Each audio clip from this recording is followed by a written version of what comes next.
పరిశుద్ధ గ్రంథం నుంచి ఒక వాక్యము చూసుకుందాము. సామెతల గ్రంథము 22వ అధ్యాయము 29వ వచనం. ఎవరన్నా తీసి సహాయం చేయండి. సామెతల గ్రంథము 22వ అధ్యాయము 29వ వచనం.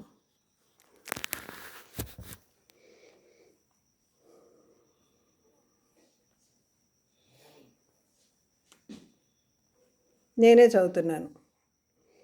తన పనిలో నిపుణత గల వారిని చూచితివా, అల్పులైన వారి ఎదుట కాదు. అమ్మగారు ప్రైజ్ లాడ్ పీటర్ నా పేరు. Praise Lord brother. మీరు చదువుతున్నారా వాక్యం? వాక్యం చెప్పండి. వచ్చిన సామెతలు 22-29 బ్రదర్. 22-29. ఎస్.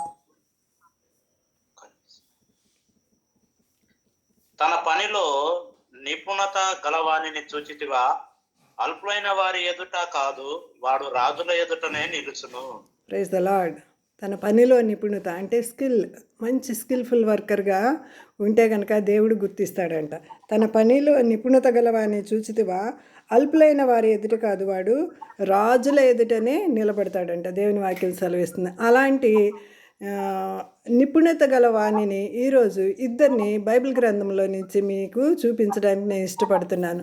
ఎంత స్కిల్ఫుల్ అంటే 20 లక్షల మందిలో నుంచి వారి ఇద్దరినే ప్రభువు ఎంపిక చేసుకుని ఉన్నారు.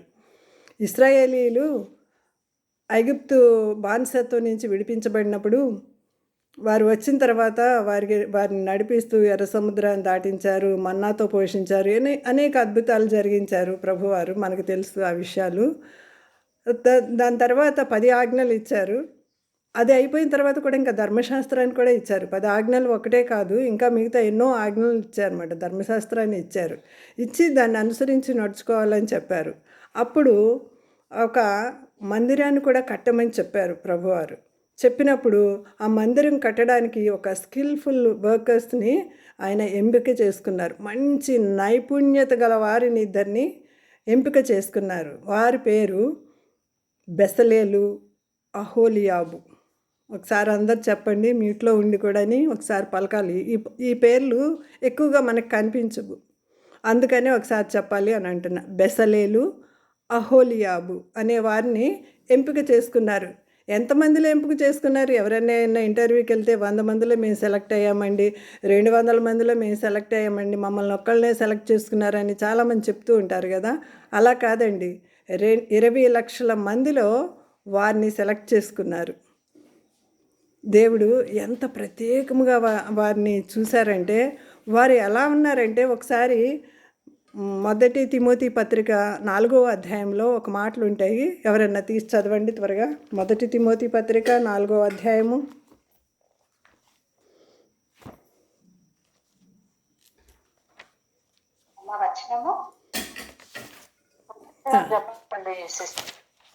వచనాన్ని చూస్తున్నాను. 11వ వచనం అండి. 4:11. ఈ సంగతిలో నాకు ఆజ్ఞాపించి బోధించము.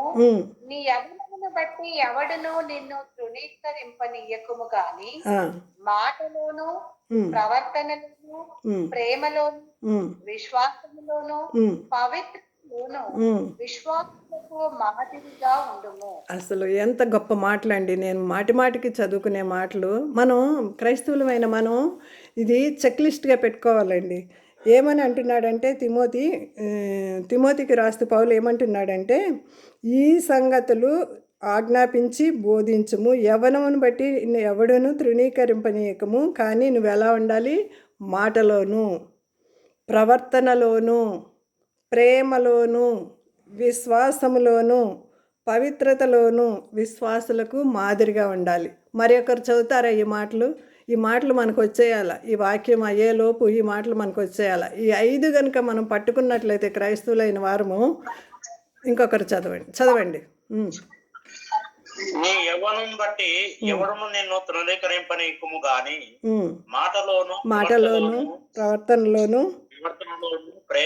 ప్రేమలోను, విశ్వాసములోను, పవిత్రతలోను విశ్వాసులకు మాదిరిగా ఉండుము. విశ్వాసులకు మాదిరిగా ఉండాలండి. మనల్ని చూసే ఇతరులు మారాలండి. అలాంటి జీవితం మనం జీవించాలి. మాటలో కూడా ఎక్కడొకటి అక్కడొకటి చెప్పేవారుగా మనం ఉండకూడదు. నీ మాట అవునంటే అవును, కాదంటే కాదని ప్రభువు చెప్పారు కదా, కొండ మీద ప్రసంగంలో చెప్పారు కదా. అలాంటి మాటలు మనం మాట్లాడాలి. మన మాట మాట్లాడామంటే మళ్ళీ వెనక్కి తీసుకునే వారంగా మనం ఉండకూడదు. అలాంటి మాటలు మాట్లాడాలి. తర్వాత ప్రవర్తనలోను దేవుని వాక్యం చెప్తే చాలదండి, అది చేసి చూపించాల. మనము పలుకుతున్నామంటే ఆ వాక్యాలు నెరవేరిస్తేనే మనం పలకాలండి. కాబట్టి మన ప్రవర్తన కూడా ప్రభువు కనిపెట్టి చూస్తున్నాడు. వివేకం కలిగిన వెతకవారు కలరేమనని ఆకాశం నుంచి ఆయన తొంగి చూస్తున్నారంట. యథార్థవంతులను బలపరచుటకై యెహోవా కనుదృష్టి లోకమందంతటా సంచారం చేయించిందని దేవుని వాక్యం సెలవిస్తుంది కదండి. కాబట్టి ప్రవర్తనలో కూడా మనము మాదిరిగా ఉండాలి. తర్వాత ప్రేమ గురించి చెప్తే ఆ సబ్జెక్టు అయ్యేది కాదు. బైబిల్ అంతటిని మూసేసి ఒక్క మాటలో చెప్పండి అంటే అదంతా దాని సారాంశము ప్రేమ క్షమ, ఈ రెండే కదండి మనకు ప్రభువు నేర్పింది. ప్రేమలో కూడా మనం మాదిరిగా ఉండాలంట. తర్వాత విశ్వాసంలోను, పవిత్రతలోను దేవుడు ఎక్కువగా ఇష్టపడేది పరిశుద్ధత, పవిత్రత. అందుకే మన యొక్క గ్రంథం పేరు పరిశుద్ధ గ్రంథం అని పేరండి. కాబట్టి మనము అట్లా ఉందాం. అలాగ జీవించిన వాళ్ళని దేవుడు ఎంపిక చేసుకుంటాడు. అలాగే జీవించిన వాళ్ళు ఇద్దరు ఉంటారు. త్వరగా చదవాలి. ఎక్సోడస్ నిర్గమాకాండము 34వ అధ్యాయము, నిర్గమాకాండము 34వ అధ్యాయం. ఫస్ట్ 31 చదువుదామండి. 31:1 చదవండి ఎవరైనా. తర్వాత 34 31:1. మరియు యెహోవా మోషేతో ఇట్లా అనెను, చూడము, నేను యూదా గోత్రములో ఊరు మనుమడును, ఊరు కుమారుడైన బెసలేలు అను పేరు గల వాణిని పిలిచి. చాలమ్మా, ఒక నిమిషం ఆగుదాము, తర్వాత మళ్ళీ చదువురు కానీ రెడీగా ఉండండి. మరియు యెహోవా మోషేతో ఇట్లా ఏమంటున్నాడంటే, నేను యూదా గోత్రం పేరు చెప్పవలసి వచ్చింది. ఆయన గురించి ఇంట్రడక్షన్ ఇచ్చినప్పుడు దేవుడు ఏం చెప్తున్నాడంటే గోత్రాన్ని కూడా లక్ష్య పెడుతున్నాడండి. యూదా గోత్రం, మన యేసు ప్రభు యూదా గోత్రంలోంచి వచ్చారు, మనకు తెలుసు కదండి. యూదా గోత్రంలోను ఊరు మనవడి దగ్గర నుంచి కూడా తీసుకుని వస్తున్నాడు చూడండి. ఊరు కుమారుడు నైనా బెసలేలు అను పేరు గల వాణిని పిలిచితిని. బైబిల్ గ్రంథంలో లిఖించబడ్డారంటే మరి వాళ్ళ తాతల తండ్రుల గురించి కూడా చెప్తున్నారంటే ఆయన ఎంత ప్రత్యేకమైన వాడో మనం గమనించగలము. ఏమంటున్నారు?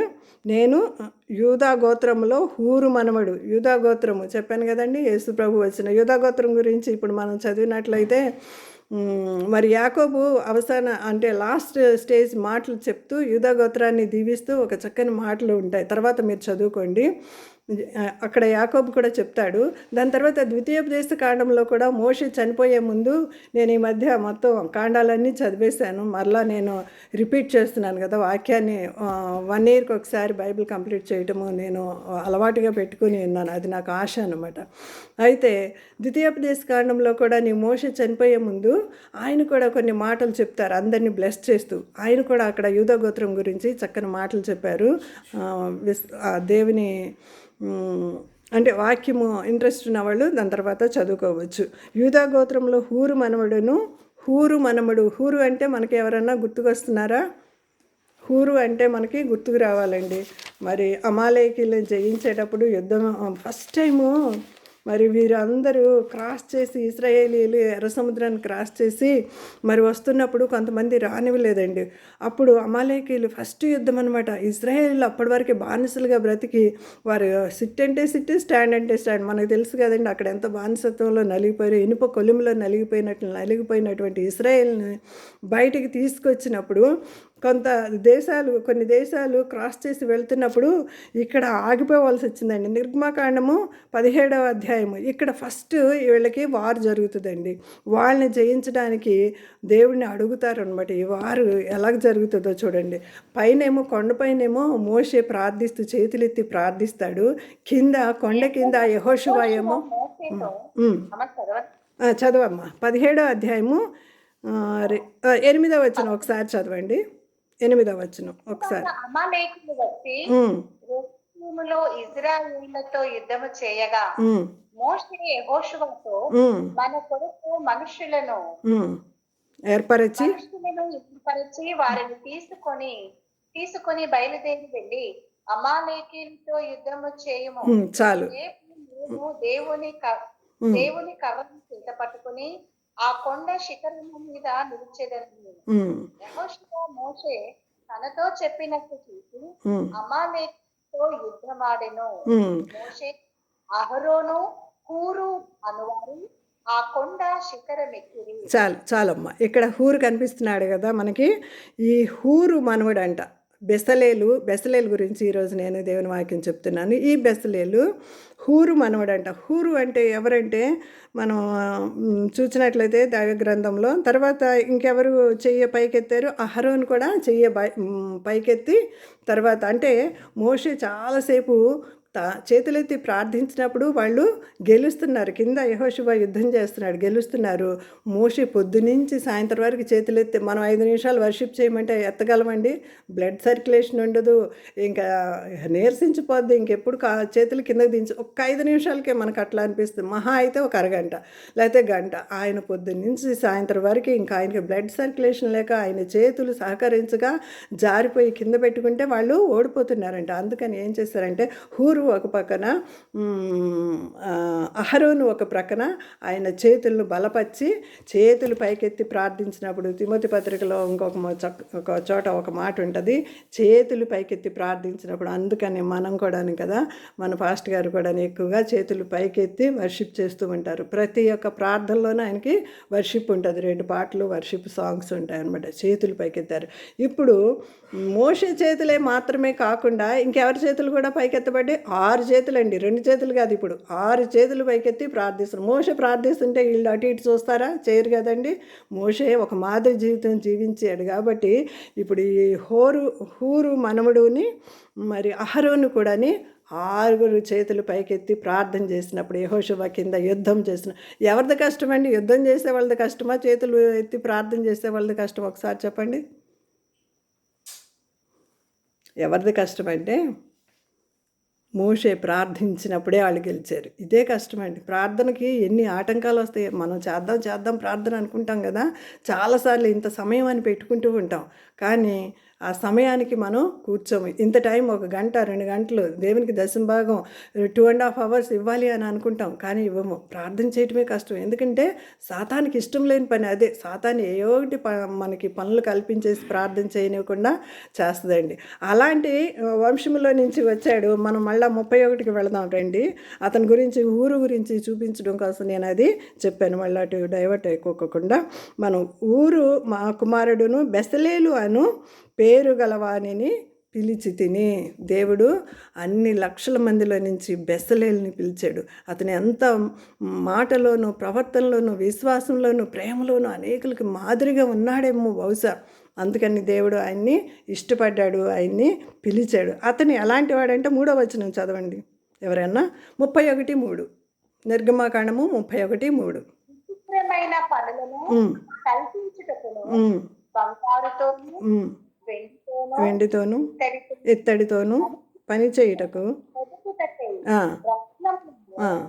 సానబెట్టుటకు కర్ర చిక్కుటకును సమస్త విధములైన పనులను చేయుటకును జ్ఞాన విద్య వివేకములను సమస్తమైన పనులు నేర్పుని వానికి కలుగునట్లు వానిని దేవుని ఆత్మ పూర్ణునిగా చేసి.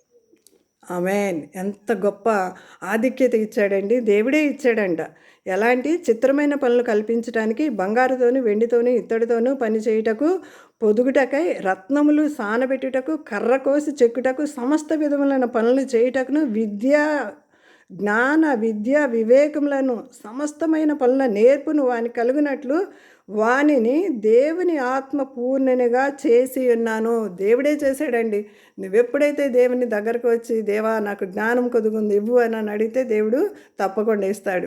ఇవన్నీ కావాలని బహుశా అతను కోరుకున్నాడేమో. దేవుడు అతన్ని ఇవన్నిటితోటి నింపేశాడండి. ఎంత స్కిల్ఫుల్ వర్కర్ అంటే ఎంతో చక్కగా మందిరాన్ని కట్టడానికి దేవుడు నివాసం భూమి మీద దేవుని నివాసం ఉండగలుగుతుందండి.